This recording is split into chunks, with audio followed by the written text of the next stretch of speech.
नमस्कार दोस्तों, कैसे हैं आप लोग। आपका स्वागत है हमारी चैनल सोनू की कहानी हॉरर की दुनिया में। तो दोस्तों, आज की कहानी कुछ ऐसे ही रहस्यमय और भयानक तंत्र मंत्र से जुड़ी हुई है। तो दोस्तों, आप यकीन नहीं कर पाओगे कि कभी ऐसा भी हो सकता है क्या कि कुछ लोग ऐसा तंत्र मंत्र क्रिया करके और बहुत ही अमीर और पैसे वाले हो सकते हैं।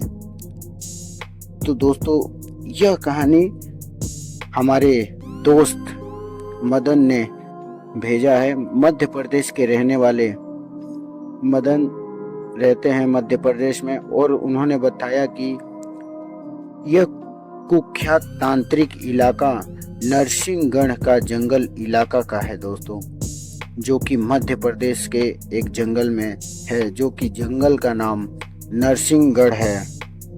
तो दोस्तों, कहानी एक ऐसे युवक मयंक की है जो एक तांत्रिक के बहकावे में आकर यक्षिणी साधना करने निकल पड़ता है। एक रात ऐसी आती है जब वह एक शमशान के पास बनी वीरान सड़क पर यक्षिणी को बुलाने का प्रयास करता है, और वहीं उसकी जिंदगी की सबसे बड़ी खौफनाक रात बन जाती है। तो दोस्तों, कहानी शुरू करने से पहले कहूँगा कि दोस्तों, आप वीडियो तो जरूर देखते हैं, पर वीडियो को लाइक नहीं करते और ना ही चैनल को सब्सक्राइब करते हैं दोस्तों। तो दोस्तों, मैं आपसे यही कहना चाहता हूँ कि अगर आपको हॉरर और कहानियाँ स्टोरी आपको पसंद आती है तो हमारे चैनल सोनू की कहानी को सब्सक्राइब कर ले और वीडियो को लाइक करके शेयर ना करना भूलिएगा दोस्तों। और इससे हमारे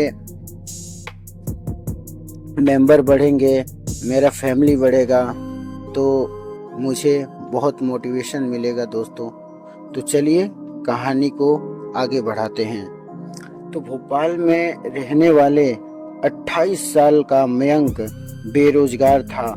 उसने नौकरी पाने के कई तरीके अपनाए, लेकिन सब व्यर्थ था।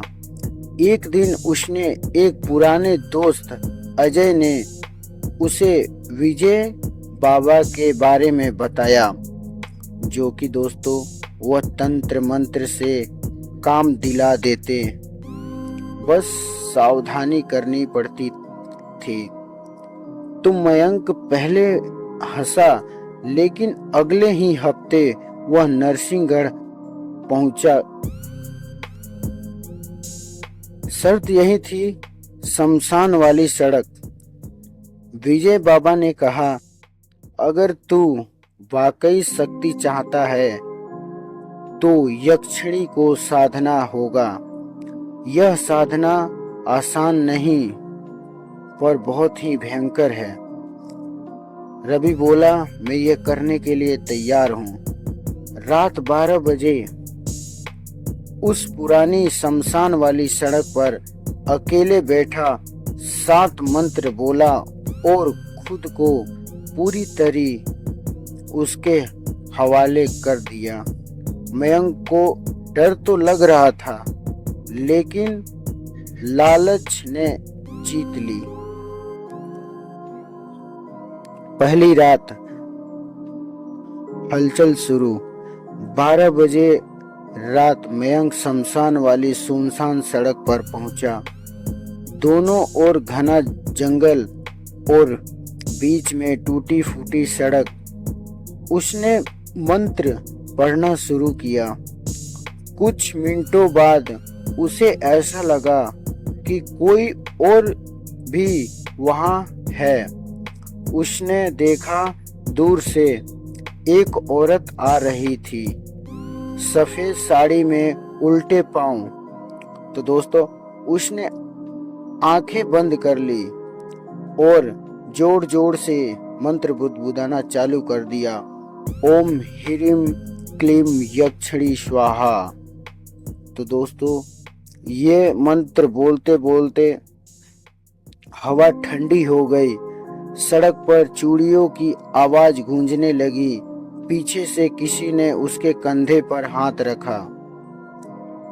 तो दोस्तों, तब रवि को बहुत ही डर और खौफनाक अनुभव होने लगा। यक्षिणी प्रकट होती है। मयंक ने आंखें खोली और सामने थी एक न्यारी स्त्री जिसके आंख गड़े जैसे थे और चेहरा अधजला। उसने बोला मयंक को, तूने मुझे बुलाया है, अब पीछे नहीं हट सकता। मैं तुझसे बंध चुकी हूँ।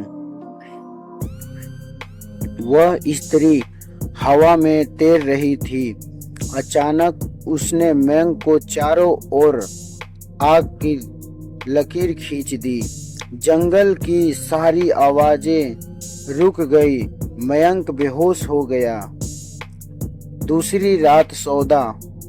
असली सुबह जब मयंक जागा, वह बाबा के आश्रम में था। बाबा ने कहा कि मयंक, अब तू उससे बंध चुका है।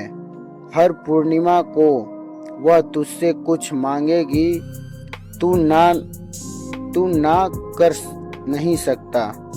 वह तुझसे सब छीन लेगी, शरीर और आत्मा दोनों।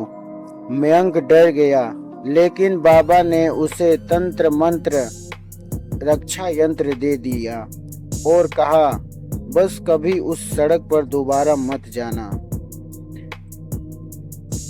आखिरी रात सौदा टूटता है। यह महीने तक सब ठीक चला।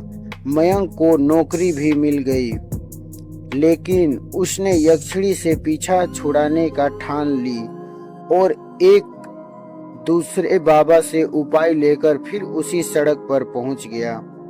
रात 12:01 बजे यक्षिणी फिर प्रकट हुई, लेकिन इस बार उसका चेहरा और विकृत था। उस यक्षिणी ने मयंक से बोला, तूने सौदा तोड़ा, अब तू मेरा हो चुका है। अचानक सड़क टूट गई। मयंक जमीन में समाने लगा। उसकी चीख गांव वालों ने 1 किलोमीटर दूर तक सुनी। जब लोग पहुंचे, सड़क पर केवल एक जली हुई लकड़ी मिली और एक मुरझाया गुलाब। तो दोस्तों, कहा जाता है कि शायद उस यक्षिणी ने या तो मयंक को मार दिया या तो अपने साथ ले गया। आज भी कहते हैं कि उस सड़क पर हर पूर्णिमा की रात एक औरत सफेद साड़ी में दिखती है, जो मुस्कुराती है और धीरे धीरे गायब हो जाती है। तो उस लड़की को कई ड्राइवरों ने बताया है कि उन्होंने एक युवक मर्द को भी देखा जो मदद की गुहार लगाता, लेकिन जब पास जाते हैं वह धुएं में बदल जाता है। तो गांव वाले सोचते हैं कि शायद वो मयंक ही होगा, क्योंकि उसके चिल्लाने की आवाज करीबन 1 किलोमीटर गई थी दोस्तों। तो दोस्तों, कहा जाता है कि तंत्र मंत्र ये यंत्र सब तो ठीक है दोस्तों, लेकिन इससे बहुत ही प्रभाव पड़ता है। आगे चल के तो बहुत ही अच्छा लगता है, क्योंकि आप जो चाहते हैं वो आप सभी को मिलता है। धन दौलत, गाड़ी, बंगला, यानी सब चीज आपको मिलता है। लेकिन ये करना ही क्यों है दोस्तों? मेहनत से कमाओ। एक गलती पूरी जिंदगी ले बीतती है दोस्तों। तो यह कहानी तंत्र साधना और लालच के खतरों को दर्शाती है। यक्षिणी साधना कोई मजाक नहीं है। जो साधना अधूरी छोड़ दे उसका परिणाम हमेशा भयानक होता है दोस्तों। तो चलिए इसी के साथ वीडियो को अंत करते हैं और मिलेंगे आपके साथ अगले कहानी में। तो नमस्कार।